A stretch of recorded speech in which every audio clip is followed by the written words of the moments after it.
स्वागत है आप सभी का हमारी नवरात्रि विशेष श्रृंखला में।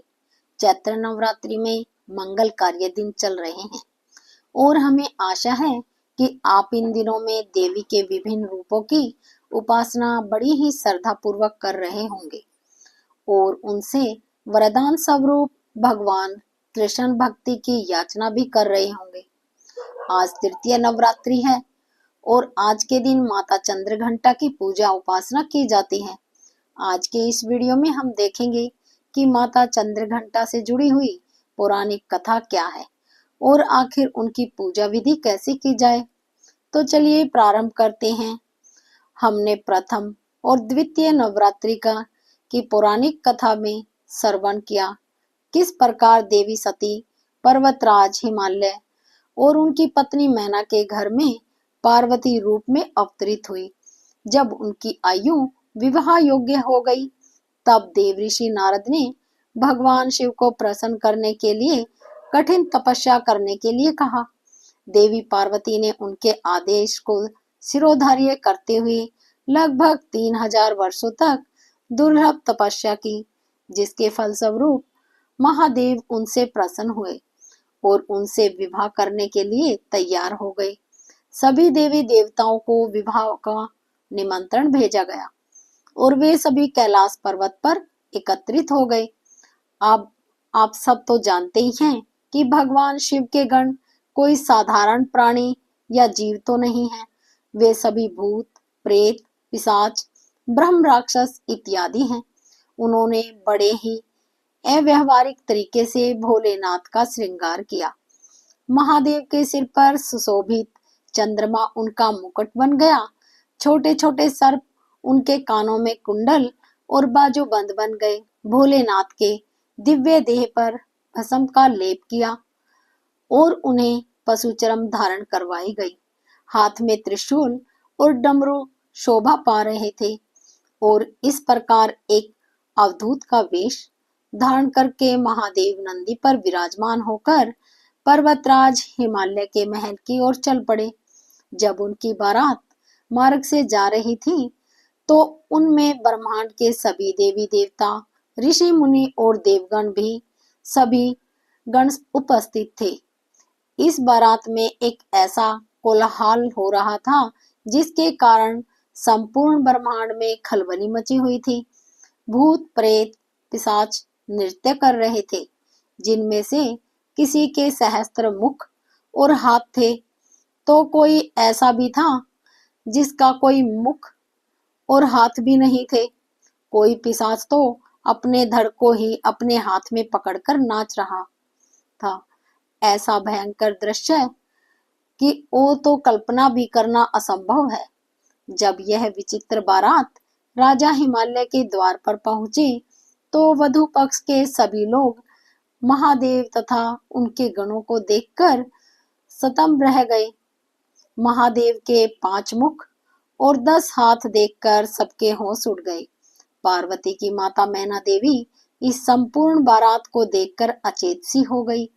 जब देवी पार्वती ने भोलेनाथ का यह भयंकर रूप देखा तो उन्होंने सोचा कि क्यों ना वो भी एक ऐसा ही रूप धारण करे जो कि उनके वर के समान मेल खाता हो। तो बस फिर देवी पार्वती ने इस समय जो अलौकिक स्वरूप धारण किया उसे ही देवी चंद्रघंटा के नाम से जाना जाता है। माता के स्वरूप में उनकी 10 भुजाएं, जिसमें वे त्रिशूल, गदा, धनुष, बाण, तलवार, कमल, अंकुश, घंटी और कमंडल धारण करती हैं। महादेव के अनुरूप देवी चंद्रघंटा भी अपने मस्तक पर चंद्रमा धारण करती हैं और उनके भी 3 नेत्र हैं। उनके गले में श्वेत पुष्पों की माला शोभावान है और वे बाघ की सवारी करती हैं। देवी पार्वती ने माता चंद्रघंटा का स्वरूप धारण करके भगवान शिव से प्रार्थना की कि उनसे विवाह करने के लिए वे एक सुंदर राजकुमार का सौम्य रूप धारण करें ताकि उनके प्रियजन उन्हें देखकर भयभीत न हो और विवाह समारोह अच्छे से संपन्न हो सके। पार्वती देवी की यह प्रार्थना स्वीकार करते हुए महादेव ने एक अत्यंत मनोहर और सुंदर स्वरूप धारण कर लिया। इसके पश्चात भगवान शिव तथा देवी पार्वती का शुभ विवाह संपन्न हुआ। सभी देवतागण और ऋषि मुनियों ने पुष्प और आशीर्वाद की बौछार की और इस प्रकार भगवान शिव ने माता पार्वती से विवाह किया। नवरात्रि के तीसरे दिन देवी चंद्रघंटा की पूजा आराधना की जाती है। इसके लिए प्रातः जल्दी उठकर स्नान इत्यादि कार्यों से निर्वृत्त होना चाहिए।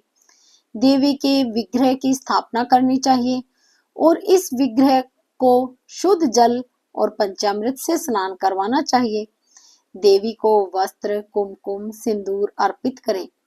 देवी को सफेद कमल, लाल गुड़हल अथवा गुलाब के पुष्पों की माला अर्पित करनी चाहिए।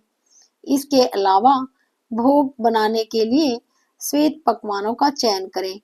दूध से बने हुए खाद्य पदार्थ सर्वश्रेष्ठ रहते हैं।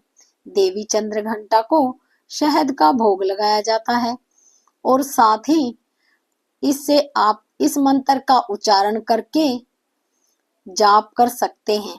ओम देवी चंद्रघंटाए नमः। देवी चंद्रघंटा को प्रसन्न करने के लिए भूरे रंग के वस्त्र पहनने चाहिए। क्योंकि उनका वाहन सिंह है, इसलिए सुनहरे रंग के वस्त्र भी उन्हें प्रिय हैं। इनकी आराधना से साधक को चिरायु, आरोग्य, सुख और संपन्नता प्राप्त होती है। माँ चंद्रघंटा की कृपा से साधक के समस्त पाप और बाधाएं नष्ट हो जाती हैं। इनका उपासक सिंह की तरह पराक्रमी और निर्भय बन जाता है। क्या आप जानते हैं देवी चंद्रघंटा का मंदिर कहाँ पर है?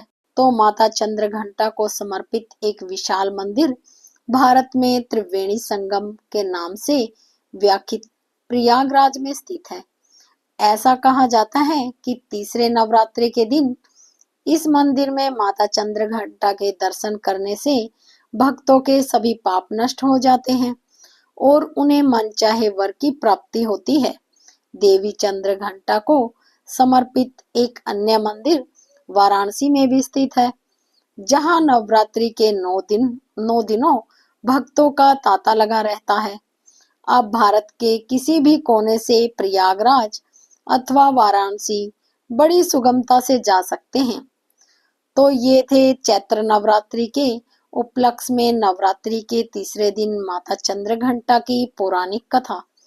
यह कथा आपको कैसी लगी नीचे कमेंट बॉक्स में लिखकर जरूर बताइएगा और इसे अधिक से अधिक लोगों में शेयर कीजिए ताकि नवरात्रि के तीसरे दिन वे सभी माता चंद्रघंटा की विशेष कृपा प्राप्त कर सके। तो चलिए आज माता चंद्रघंटा के चरणों में यही प्रार्थना करें कि हे माँ चंद्रघंटा, आपकी कृपा सभी भक्तों पर हमेशा बनी रहे। जय माता चंद्रघंटा।